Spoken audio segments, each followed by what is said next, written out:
Welcome back to the Renegade Report, Bakersfield College's very own show about athletics, a program that's been around since 1913. Right now we have a guy who's been around for a little while, not that long, but he's one in a long line of esteemed team doctors that have served BC Athletics. Dr. Michael Tivnon, how are you today, sir? Doing great. Awesome. Thanks for having me. Yes. Pull your microphone just a little bit closer there. There you go. Doc, you are one in a long line of esteemed doctors who have served Renegade athletes, and you had a chance to work with Dr. Claroux. Yes, sir. And I had a chance to interview him, before he passed away, and I asked him what the biggest difference was, and he said the imaging and how you can look at injuries now compared to how you could look at them when he first started practicing medicine. Yeah, it's made a big difference. You know, when I started, I started taking care of the Renegades in about 1980, 81. And in those days, I don't even think we had MRIs at that time. They started coming on probably the middle 80s.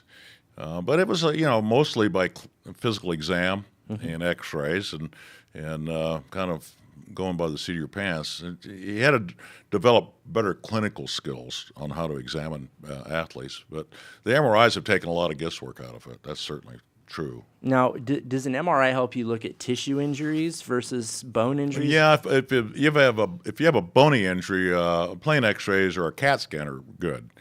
Soft tissue injuries, the MRIs are better. Like looking for torn ligaments and tendons and things like that. And that is something that you've developed quite a name for, is repairing those kind of injuries, isn't it? Yeah, I've done quite a few over the years. How many do you think you've done? How many knees have you put back together? How many ACL? It's got to be close to 1,000 probably. Wow. That's amazing. Let me ask you a question. I was thinking about this morning, actually. When you open up an athlete and get to putting them back together after they have destroyed a joint or something, do you see a difference in the anatomy between an athlete and a non-athlete? Because I know you work on both, correct? Correct. And is there a difference? Well, I think, after if you've had a major ligament injury to a knee, we can get them back playing probably 90% of the time. I mean, I can count on one hand the patients that have not gone back to play. Long-term results, I've been around long enough now to see some of these guys coming back 20, 25 years later, and they start getting arthritis and the knees are starting wearing out. It's hard to damage a joint that badly when you're that young and not pay the price when you hit 40, 45 years of age. But if you have two 25-year-old knees side by side, and obviously, I'm trying to put you on the spot here and say you can't see the developed quadriceps and hamstrings. All you can see is the actual structure of the knee open for you to operate on. Would you be able to know which knee belonged to an athlete? Probably not. I mean, the actual joint structures themselves aren't too much different. The big difference is in muscle development. Okay. Yeah. And that is obviously off the charts different. Oh, yeah, that's off the charts, yeah. Right.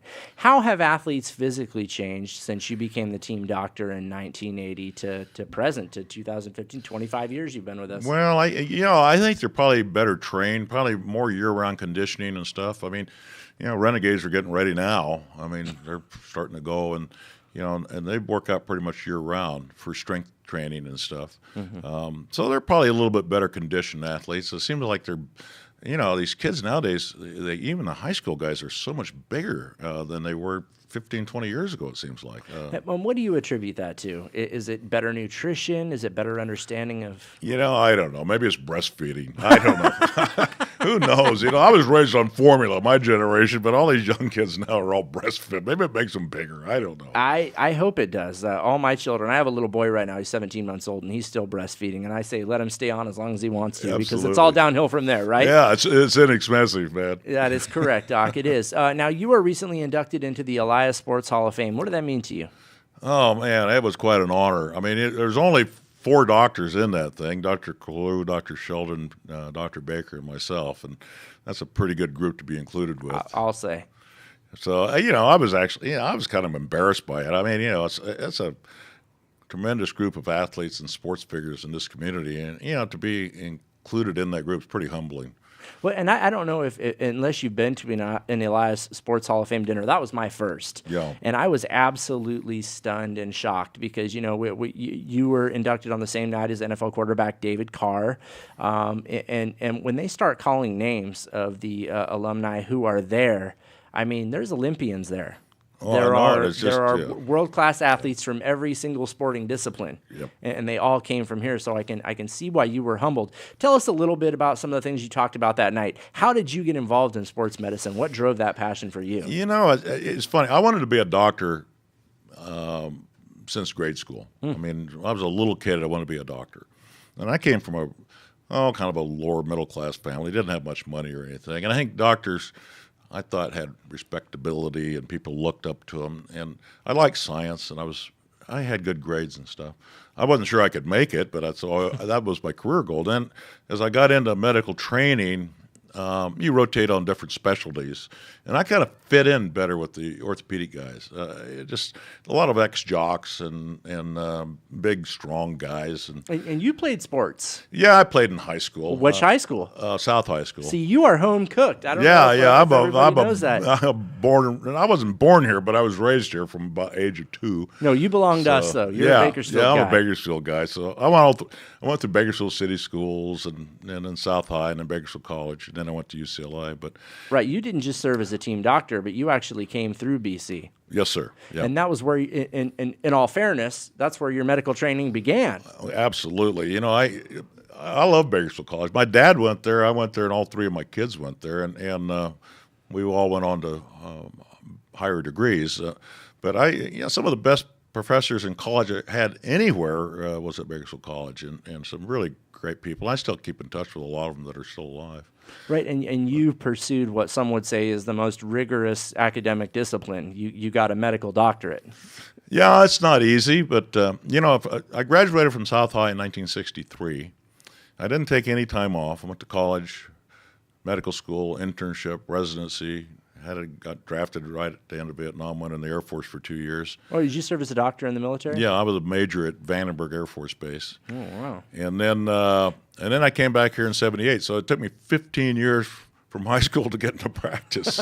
So it's a long grind, but it's worth it. I mean, it's a great profession, and there's so many rewards. Not just financially, but emotionally and satisfaction and putting people back together. Whether it's somebody with a broken hip that's 90 years old or a college football player, seeing people get back on their feet really makes it worthwhile. And you have authored many a comeback story. I mean, the most recent one, we just had Curtis McGregor on the show recently, and he let us know that he's going to be back. He's going to suit up in the Renegade Red next season, and boy, we cannot wait to have him back healthy and whole. But that was a scary moment in Riverside. Oh, brother, tell me. That happened right in front of me. I was standing right on the sideline with Dr. Baker. And McGregor's like a bowling ball. I mean, he is tough and compact. If you were going to carve a running back out of granite, it wouldn't be bad to end up with Curtis McGregor. He's like the prototype modern running back, short, compact, just sturdy. run right through you. And that when he fell, I mean, it didn't look that bad. I mean, and then he's rolling around on the ground. He can't get up. And tough kid too. Oh, really tough. I mean, he's played banged up a lot, but once we got him off the field, he was having so much pain. I knew something was broken, and I thought it was up high by his shoulder. Mm-hmm. So we wrapped him all up and gave him some pain medications and put some ice on him, got him calmed down. But when we got him back home and x-rayed him, it was shattered above his elbow. Oh, my!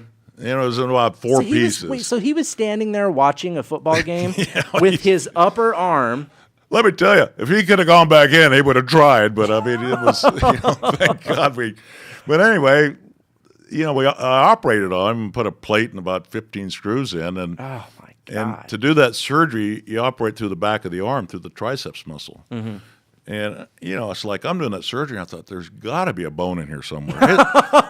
His triceps were like the size of my quadriceps of my knee. It's like, oh my God. So the surgery was difficult.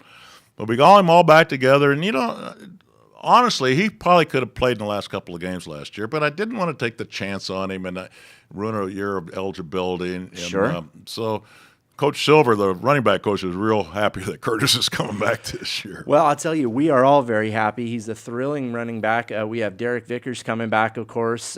We have a lot of local guys coming back. They really are the Kern County All-Stars. You got Dom Frash, of course, who had a breakout season. I don't know if anybody predicted that he was going to be as dynamic. I heard a couple of people say before the season started, well, he was Garces fast. No, he was college fast. Let me tell you, they argue up there who's faster, Vickers or Frash. And I mean, I tell you, I'd like to see a race between those two. It would be a toss-up. I would too. And Frash is just quick. I mean, the kid moves. He has an innate speed to him, if that makes sense, that he reacts quickly. He has good ball judgment back there. He's very fun to watch. But getting back to Curtis, when you see an injury like that and you know how tough the kid is, was there ever any doubt to you that he was going to be healthy enough to play again? Oh no, the surgery went well, and he healed, the bone healed, so I knew he would play again. I mean, eventually, and he's a tough guy, and he wants to play. There's some people after an injury that catastrophic that just go, forget it, man, I'm done with college football. But he wants to play, and and I think he can safely play. Right, but you just don't know until he's all healed up and he's ready to get back out on the field again. Do you have any experiences with injuries in your own life? Because you told a story at the Elias dinner, actually, that was amusing to me. Well, I haven't had really too many issues. I slipped and fell and broke my elbow a few years ago, but it was kind of a minor problem. But some friends wanted to operate on it, but I was operating in 3 days, and I said, no, I'm doing too good. I don't need surgery on this thing. so you just suck it up and keep going, But your body is as important to you as our athletes' bodies are to them, because you've got to have your tactile function. To be able to do you what have you do. to. My hands are still good and everything. My shoulders are so good, but I don't do much above level work, shoulder level work. So I'm fine. I feel good, and I'm operating, I think, as good as I ever have. And it is rare for you to miss a Renegade football game. Pretty rare. I mean, Baker and I are usually home and away every game. Right. And which is important. I mean, we go to these away games, and a lot of times they don't even have a doctor around, or a lot of them don't have an ambulance there. Well, people don't realize in the community, and especially younger folks, I have to explain to them, we don't have a Division I football program in Bakersfield, but we have the Renegades, and that's pretty gosh darn close. Well, I'll tell you, I kiddingly tell people, I said, we're a Division I program with bad grades, but we got some D1 athletes up there, and no doubt about and you it. watch, as they graduate from BC, it's like a finishing school. I mean, if a kid is a Division I quality athlete coming out of high school, and he's a non-predictor, his grades aren't up to NC2A standards, and he goes to Bakersfield College, before he can move on, he has to get an AA degree. So they just can't sit up there and take some dumb classes and play football. They have to progress academically. So BC is really geared for that, and they have good tutors. They make those kids go to class. So when they come out of there with their degree, they're ready to go. And that's really, really helped, over the years, dozens and dozens of athletes to move on. Well, we had Jeremy Stott on the Renegade Report here a couple weeks ago, and I was talking to him, and he said, hey, at BHS they told me that I had a lot of potential, but he did not have the grades, and he did not know until he got to BC that he had a learning disability. Yeah. He thought school was just tough, or he thought he was dumb. Yeah. And he said, man, I was studying, and I was used to working hard at stuff and having results come of it, in short. And he didn't know until he got to BC that he had a learning disability, and of course they taught him how to be a student as well as a Division I prospect. And, of course, we know how that story ended. He went and played in the NFL. He got drafted in the second round. I think he was the 47th overall pick. So people do progress on from Bakersfield College. But let's go back to your story for just a minute and your progress. This was not your first gig as a sports doctor. Where else did you... No, it's funny. I did my internship in Huntington Memorial Hospital in Pasadena. And some of the doctors there were taking care of high school teams, and so I took care of Blair High School there as an intern. I didn't have I didn't have a license to practice because I hadn't finished my internship yet. But I was on the sideline learning and taking care of some pretty good athletes down there. And then when I went on and did my residency at Irvine, one of the doctors private doctor who came to the university and helped teach, was the team doctor for Fullerton Junior College. And so I asked him if I could hang out. So I spent 3 or 4 years with those guys at Fullerton, and I learned a lot from Dr. McFarland. And then Bill Chambers was their trainer, who was really the guy responsible for national trainer certification. He was the first president of the National Trainers Association, and we're still friends and keep in contact. But that gave me a lot of experience. And then, of course, I was in the Air Force for a couple of years, and I didn't do much there. But when I got back to Bakersfield, I contacted some people, and then Garces needed a doctor. Claroux was trying to get out of the Garces job, so I took care of Garces for a couple of years, and then I moved over and took care of West High for 12 or 13 years. Also, I took care of Cal State for almost 28 years, and then Dr. Baker and Claroux asked me to help with the Renegades about 1980. And all along, as you're telling this story, you don't say, I worked here, I worked there. You say, I took care of them. Yeah. Well, it's not work. I mean, you don't get paid anything, but I mean, it's it's a passion. It's fun. It's part of being the team and being in the locker room and being around the coaches and the athletes, and then it's great. I mean, the Bakersfield still is a fairly small, close-knit community, and now I'm taking care of guys, kids that played at BC 25 years ago, and taking care of their kids that are athletes. And right, and you've chosen to be here. I have talked to people who have had knee replacements and other such orthopedic procedures, and the question ultimately comes up, who's doing it? And then with a lot of comfort, they say, Tivnon. Yeah. And that's pretty much the end of the conversation. And I have to imagine that you had options elsewhere. You could have gone and joined other practices, but you have elected to stay in Bakersfield. And more importantly, you've elected to stay at Bakersfield College. Well, it's funny. I when I was at Irvine, University of California, I had offers to stay on the faculty there afterwards, and a lot of the big practices in Orange County wanted me. I had offers to go back to Pasadena. My old chief of surgery became the head of New York University. He wanted me to go back there, and now this is just home. I'm kind of like a pigeon. I just flew back here, and people ask me a lot of times, do you regret you didn't stay at the big cities? And I don't have any regrets at all. I love this town. I raised all my kids here, and I feel a part of this community. Well, you were our #1 draft pick. We're so grateful that you came home, and we're running out of time, but I have one last question for you. Dr. Claroux practiced medicine for a really long time. When was that? How old was he when he stopped seeing patients? I mean, well, right I'll tell you what, he was seeing patients probably up to a year before. He got throat cancer, and then he had to kind of quit practicing. But he was probably in his middle to late 90s, was still seeing patients. How long will we have you? I don't know. People say, how long are you going to, take care of the Renegades? I say, it's a death sentence. You just work there till you die.